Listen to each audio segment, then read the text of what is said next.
Sweat Equity Podcast. In a streaming video show.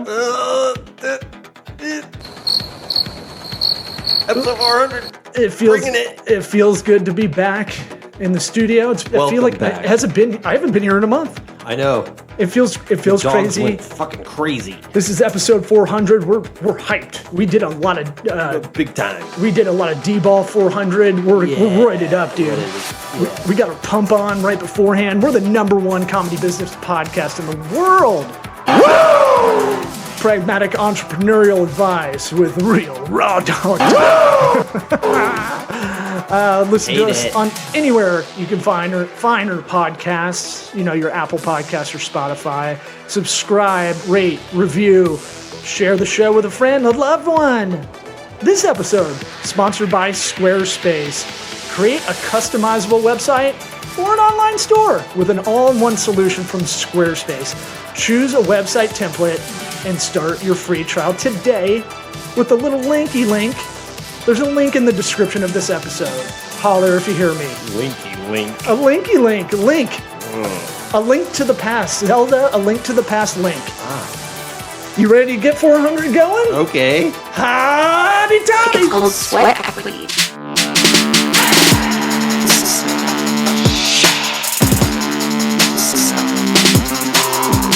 Sweat Equity.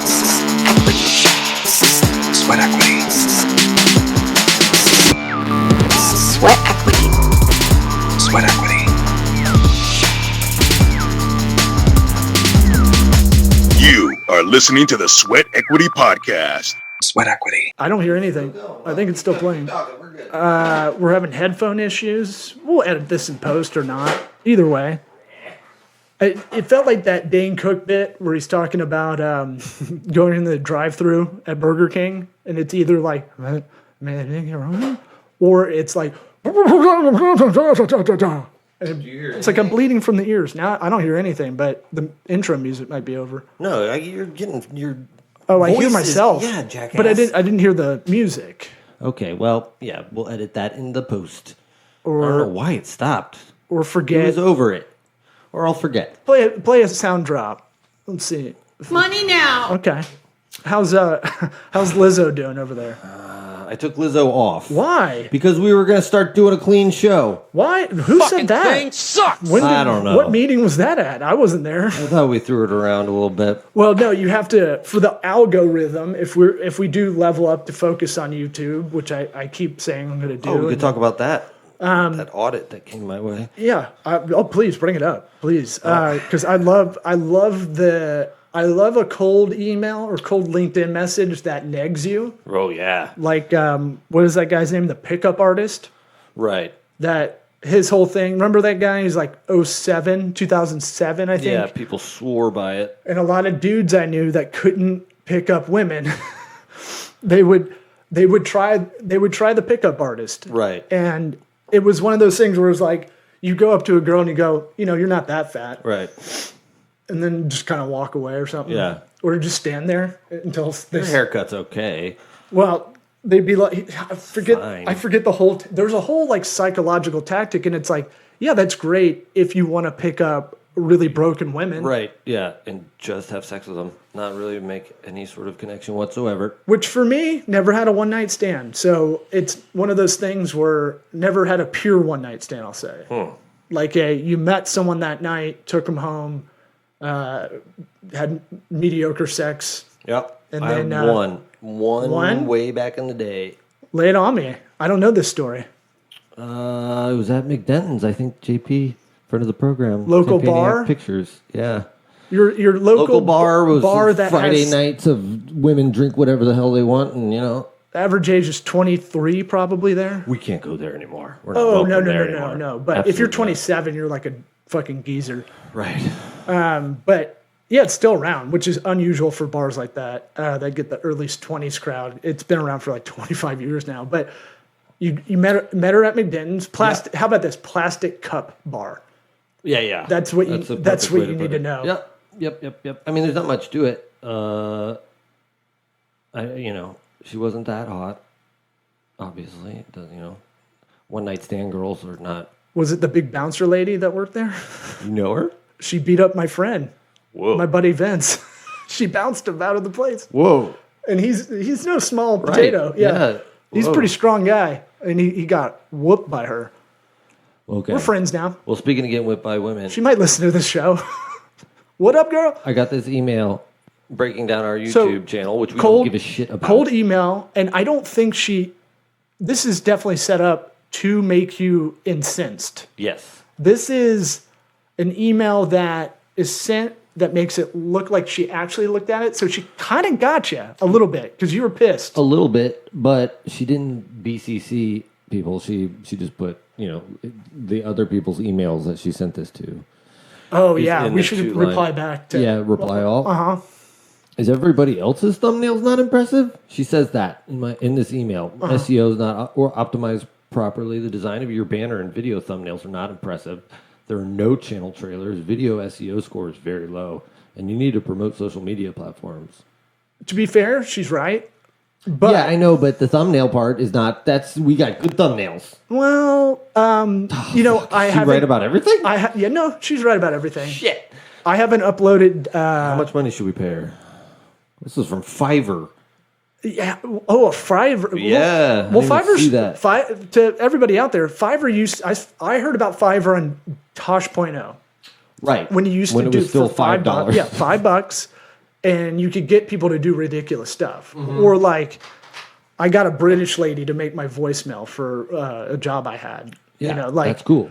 Stuff like that. And now Outside, lick a pine tree for $5. now they've become more Upwork, where it's a lot more expensive. Yeah. Like everything's like $20 on there now. Yeah. That's like legit. Upwork is hilarious if you ever want to have a good laugh. By the way, if anybody wants to find here's a little nugget, little Tampa nugget for you.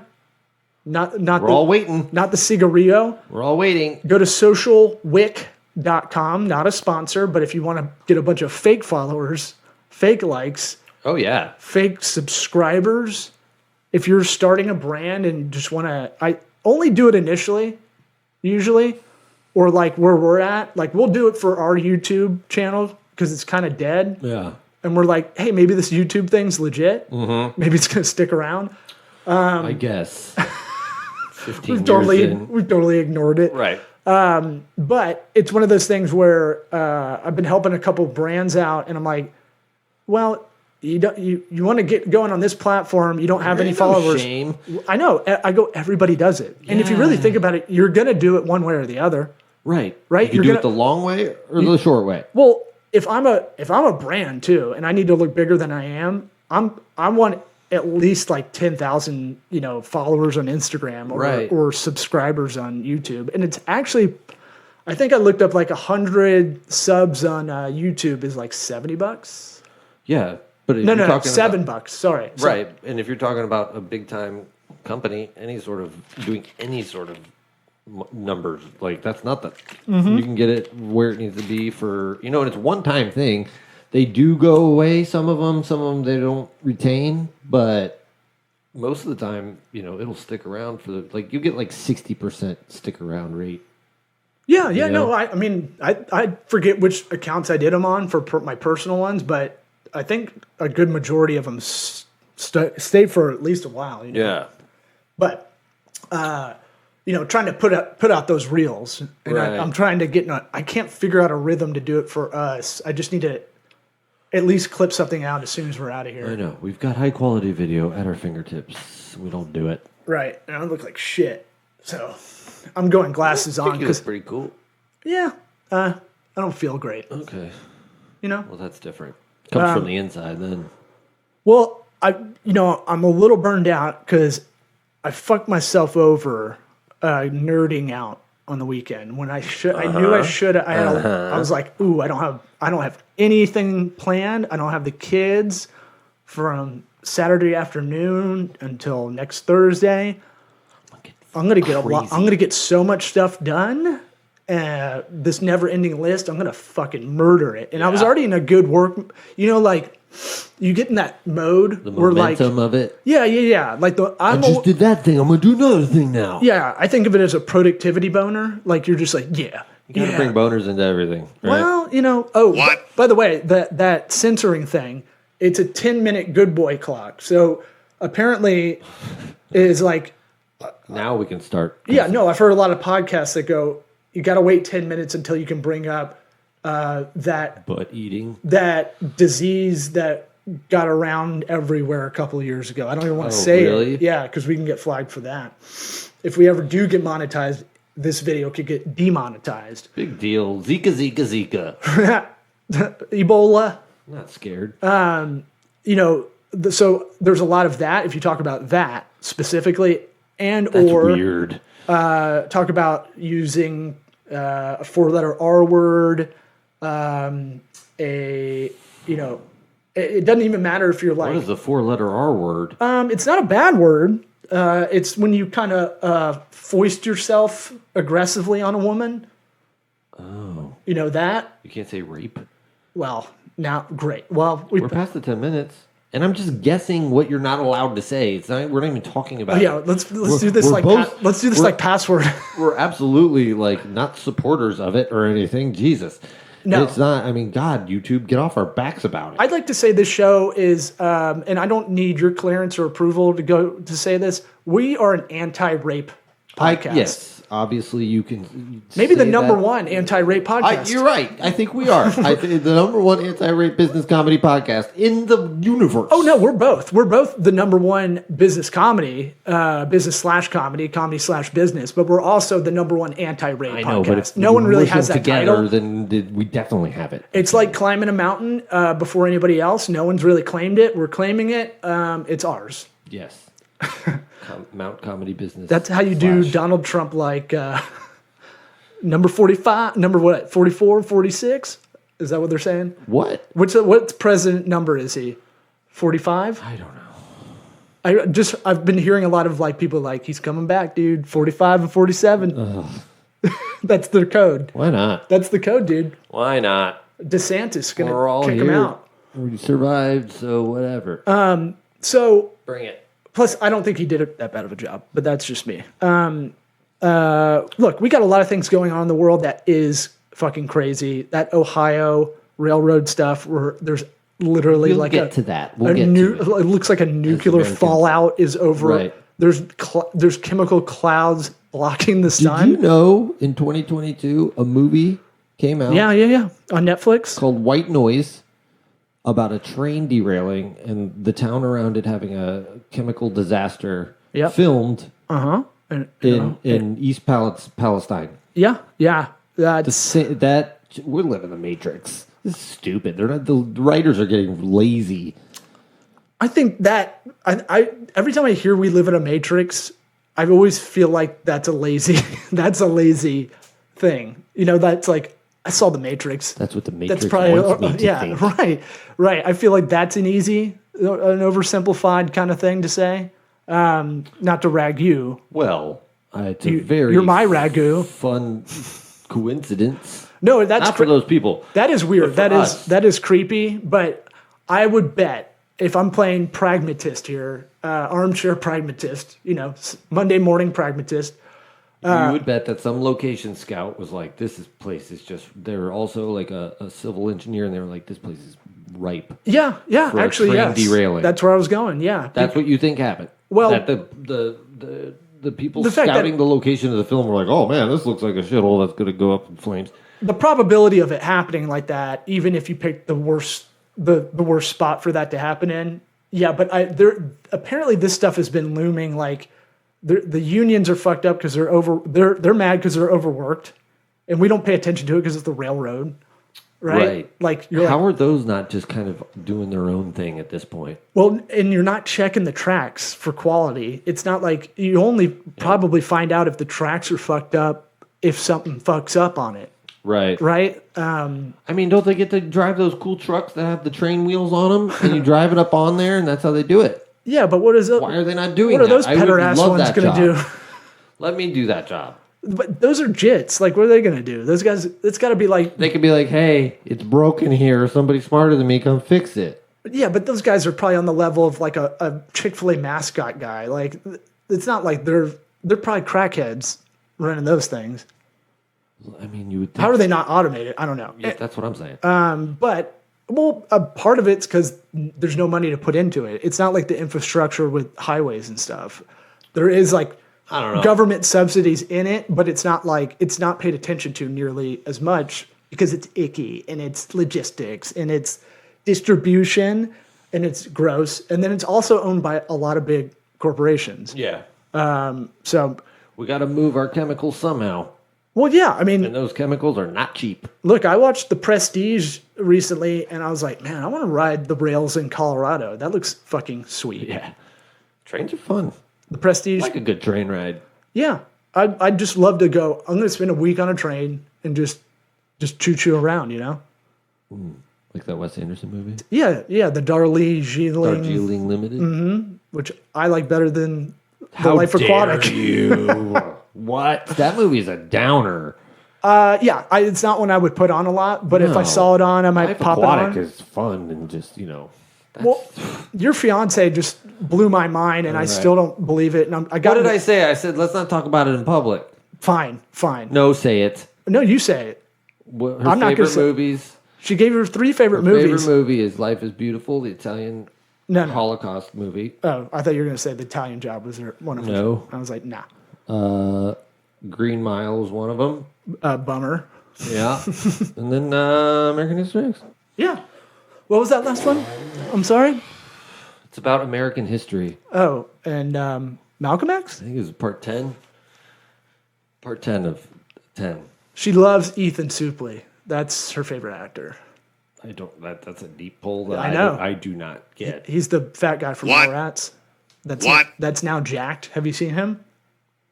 The guy with he's got like It's not a schooner. It's a like sailboat from pace- Mallrats. Like a, He was on My Name Is Earl. yeah, he's got he looks like he has a gym blossom all the time. Dude, he's yoked now. You haven't seen him? That's what actors can do. They can just do that with their time. But he puts Chris Pratt fat to ripped. Like, he fucking went. He was fatter and he's more ripped. Yeah. Yeah. It's like the biggest Big swing. Yeah. Anyway, yeah, that movie, and I was saying the part of the movie I hate, other than the racism and stuff like that. Right. It is the basketball scene Mm-hmm. in Venice Beach, and they're wearing jeans, which is like that feels like a director just said Right. yeah, people play in jeans. Like, Didn't you guys it's- see Top Gun and it's- the backlash from Thank Top you. Gun? It's just like Top Like, how Gun. stupid is this? Like, I kind of get maybe in San Diego because it does get chilly. Maybe Top Gun is different. It's fighter pilots and they're playing volleyball. I don't know. Is it? I is can- it bad? I don't know. I can make an argument. Top Gun jeans It is was way, 80s and it's kind of cheesy, campy. but like fighter fun. pilot guys are like dads when they're 20. Like Right. they're already like kind of dorks already. Yeah, And so like I can see that way more than I can see like the badass. first off being 5'7" or 5'8", whatever Edward Norton is. Right. He might be 6 foot, maybe, I don't know, but like Give him 6'2". Okay. He's not dunking like he did in that movie. I think he does a reverse jam, and I go no. I think it came out when we were in 8th grade, and I was like openly, I'm out. No. Yeah. No. Yeah. No matter how great of an actor you are, you can't act like you're a good athlete if you're not. And I used to play on those Doesn't courts. happen. I lived in Marina Del Rey, right? Ooh, humble brag. Like I lived like 7 blocks south of that, and I'd go there and play basketball sometimes. And I was like, with in jeans. the guest we can't get on the podcast, Andrew Santino. I don't think you actually know him. I just found a video. I swear to God, I just went through old hard drives, and I found a video of him hosting a show at the Comedy Store when I did a tour in 2010. And we have a video before the show of him fucking with someone outside trying to use the ATM from inside the Comedy Store. I'll post it. I swear to God. Everybody be looking out for that post. Well, he's like Bert. He's skyrocketed. Yeah. And Bert just sold out fucking Amalie Arena. Yeah, hanging out with Derek Brooks. Oh, Did you see the Wade Boggs? shirtless picture of him and Wade Boggs and Mike Allstott? Mike Allstott's looking ripped. Speaking of ripped, I know. I was so bummed. I was like, I wish I know. I could. Wade Boggs shirtless is pretty awesome. Man, did you see his hair all grown out? Mm-hmm. Oh my dude. And friend of the program, Dave Williamson, who snuck me in the back door before, probably would have helped again if I didn't have my kids. and be a solo dad. Someone say vasectomy? But back to the kids, American History X, one of the least rewatchable movies, She too. was just joking. She's just joking around. It's not her favorite movie. By the way, not white. Like, it would be weird if she was white, but like, or almost make more sense. yeah. But not like She's, Lily like I White. said, she's just joking around.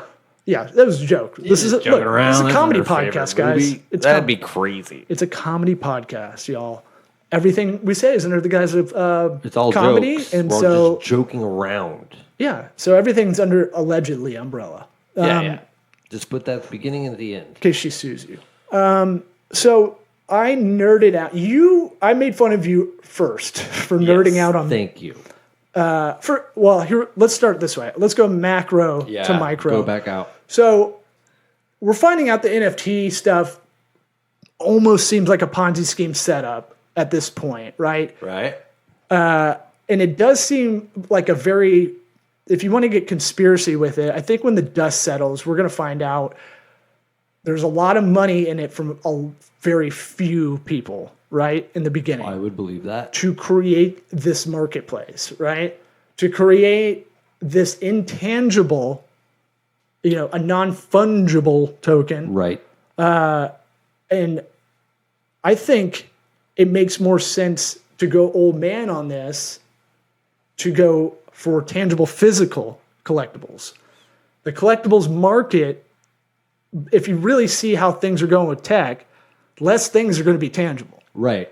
Right? And that's just horse sense. We don't have to look up any market stats Right. on that. We just know, you used to have a physical phone in your house, and if you do now, you're fucking weird. Yeah. Right? That Yeah. that you had a cordless phone. Right. And you had 2 lines Just sometimes. stand in the kitchen like an asshole. Oh, yeah, with do the- all your business in the kitchen. I had a curly Q one, and in middle school, you're trying to talk to a girl, like pretending you care for an hour on Right. the phone, and just like hiding. Yeah.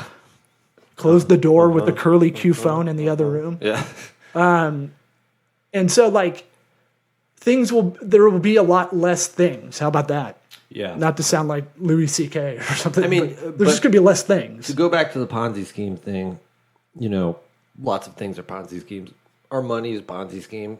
The money we use is just a belief in something. We all agree it's worth something, and Oh, you're a as gold long as- standard guy. No. I mean, it's not so much that. It's just like my point is, there's Ponzi schemes that can work for everybody as long as you keep them going. You know what's weird? I was A lot actually of crypto shit is Ponzi scheme. while I was nerding out, I was watching the Bernie Madoff documentary, On the flip side, the Right.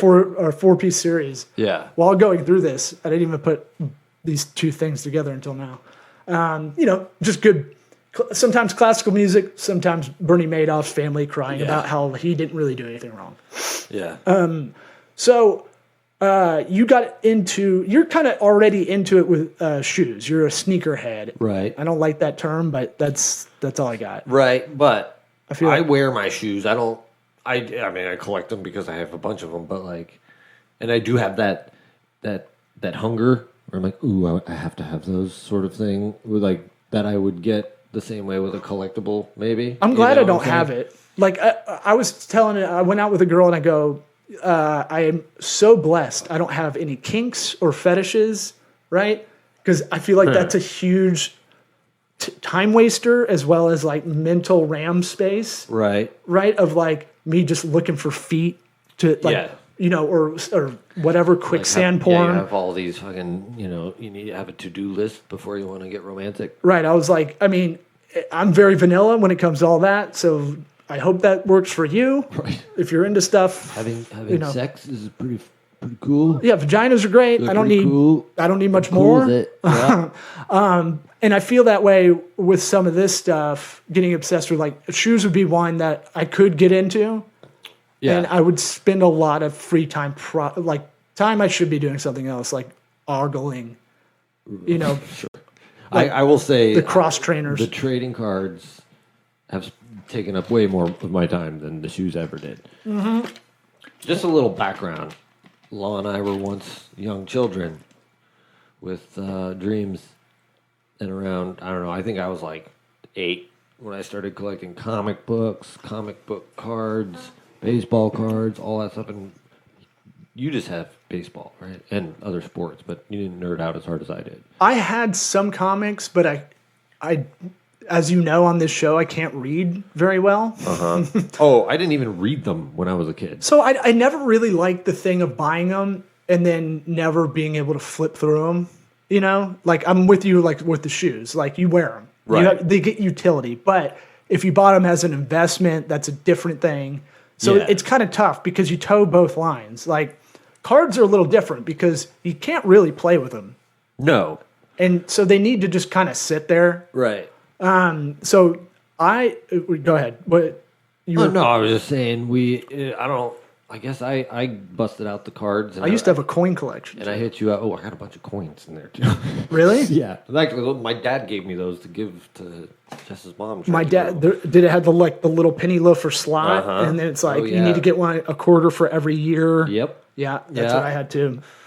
Yeah. God, I want to tell like teenagers this stuff. Like, you know what was cool? You guys, or tell You like, ever seen a penny? like my kids are 5 and 6. They think it's dope to have a coin collection because they still don't really understand how much stuff costs. But Right. like, if they're your kids' age, they probably not. My kids don't give a shit. Right. Like, About I would love to see of the you talking to collectibles. them and go, hey, you guys want to start a coin collection? Yeah, no, it's not even going to bother breaching that subject. You should film that. Just like secretly Yeah. film you going, sit them down at the table and set up a camera and go. I think you would be good if you guys just start collecting pennies, like rare ones. Not then, just like, all oh, the pennies. Not like saving money. I mean, like looking at the coins. You got to open up the book and go like, this could be Look yours. at this one from 1921. But this is mine. You can't have this. It was made in San Francisco. You can tell by the S. Yeah, exactly. Get real like nerdy with them about it, and just I want What? a single camera on both their faces of just like, Dad, Right. what are you talking about? Just get up and leave. So you were like looking into your baseball cards. Yeah, I was just going through them, and then I was like, "Do you have any?" And you sent me a picture of all the ones you had. I had the foresight when I was like, I had a bunch of Donruss, 87 to like 90 cards in the set, Yeah. not opened. I came home, was doing stand up, came home on a comedy tour, had 3 of the comics staying at my parents' house when we were in Tampa doing shows. We got wasted and opened all of them. Yeah, This was when I was 24. I'm 38 now. Like, I don't even think it really made much of a difference. No, because Honestly, after looking it up, it's not. I thought it would be more valuable to keep them in there, but I guess you need to know what you're kind of selling. Right. It's not like a mystery bag is better. Yeah. And then I had the foresight to go tell my mom, hey, keep those, put them in a container. Like, if I have a son, I will give them to him. And they've just been with me for, I don't know, 10 years after my parents moved out of their place into a condo. And so, like, I've had those cards just sitting there. I didn't know I might be sitting on a gold mine. right. Did I ever tell the story on the podcast of my dad's baseball card collection? No. I know you've heard it, but my dad had a baseball card collection before he went off to college.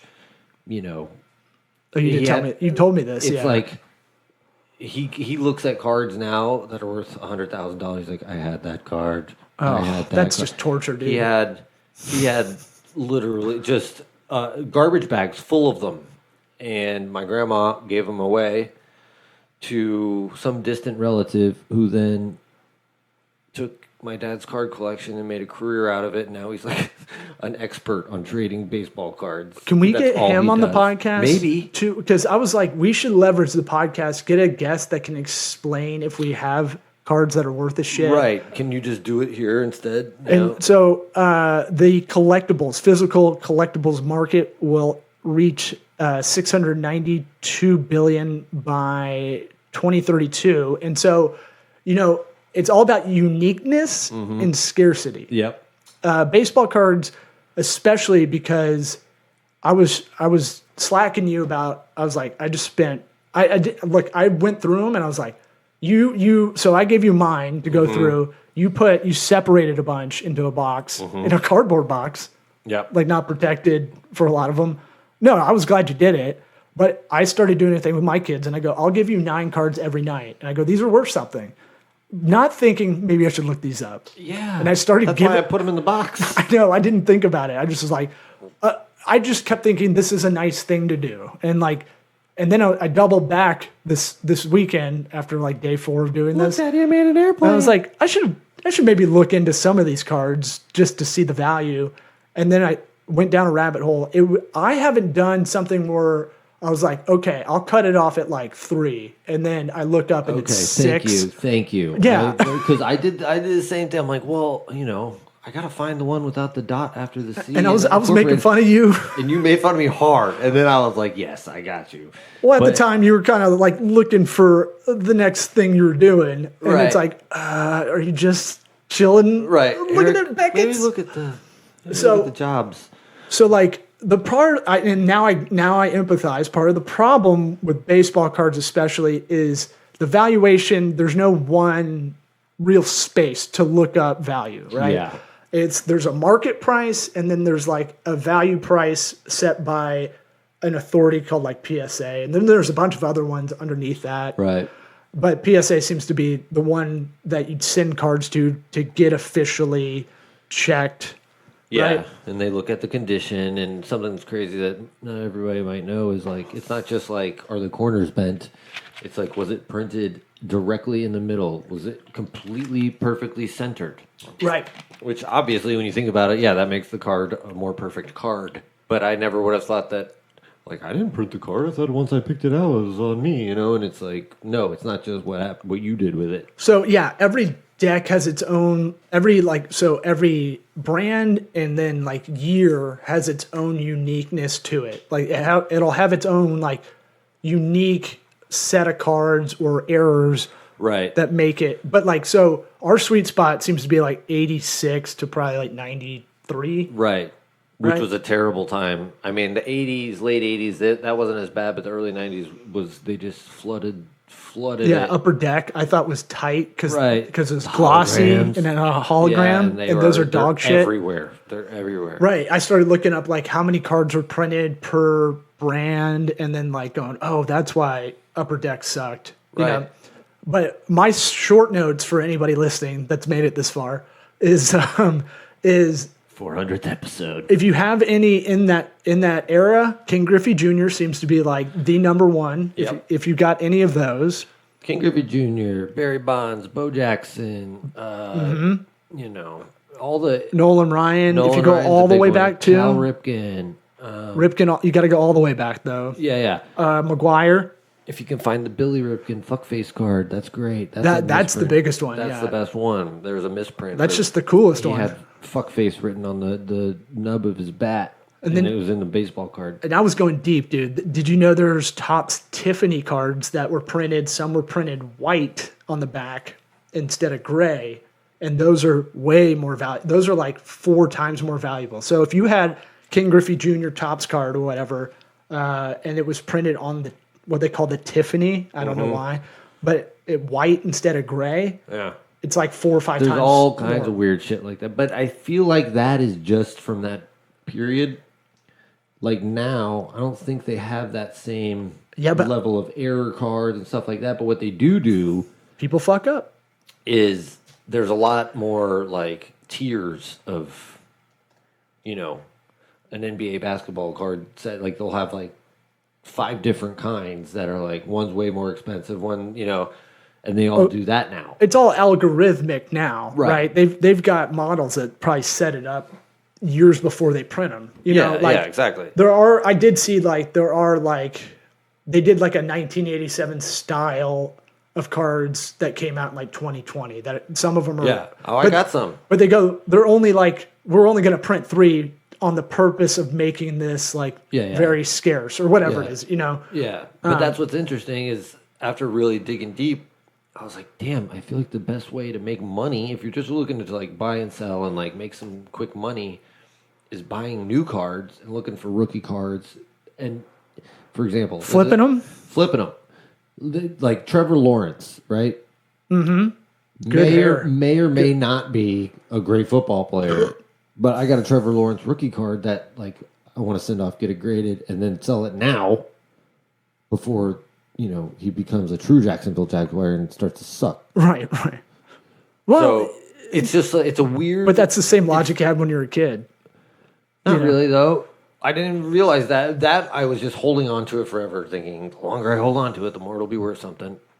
Yeah. So, and part of the thing I don't understand yet is the ungraded so low. I can't tell I don't have a jeweler's loop and I don't have the eye to tell like this would probably get a grade 9. There's 1 to 10, I guess. 10's like mint, right? Yeah. But I did stumble upon a Barry Bonds, man, and it's just been in a case.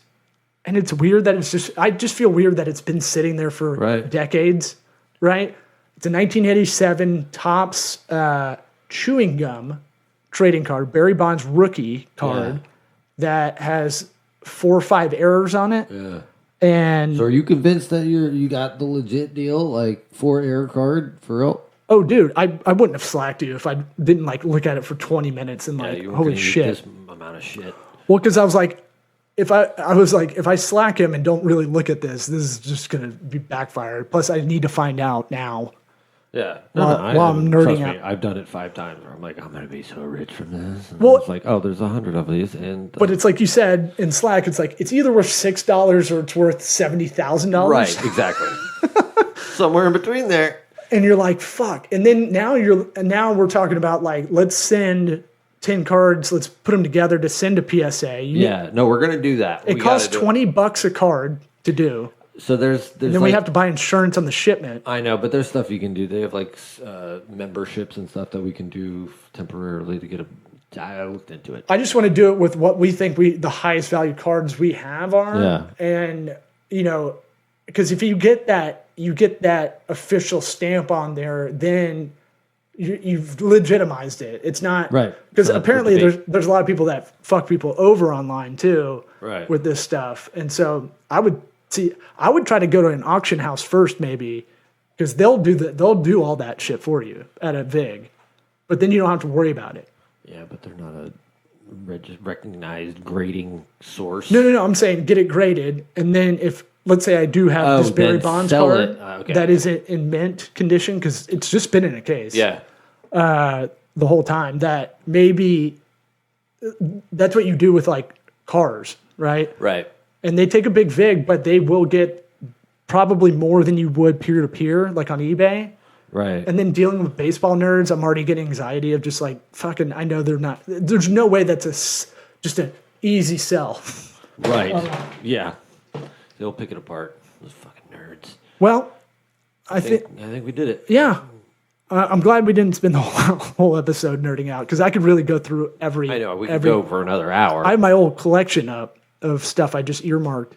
By the way, there's no real good database. There's no good real search. Nothing. You told me about the Cardstock app, and I was like, I don't want to individually scan every card I have, kind of thing. And that'll throw a value, but I'm pretty sure the values are fucked up on that too. So it's just like, I don't know, man. You pretty much, if you want to get into it, you got to get them slabbed, baby. I think we got to let's find your guy.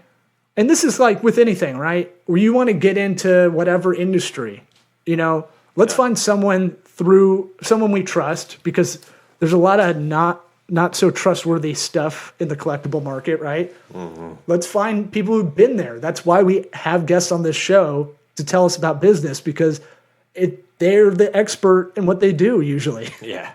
And the older the fucking guest, the better because they would be like, here's all the shit I want to tell you that I fucked up, and here's what I know, And I feel like we gotta leverage this podcast.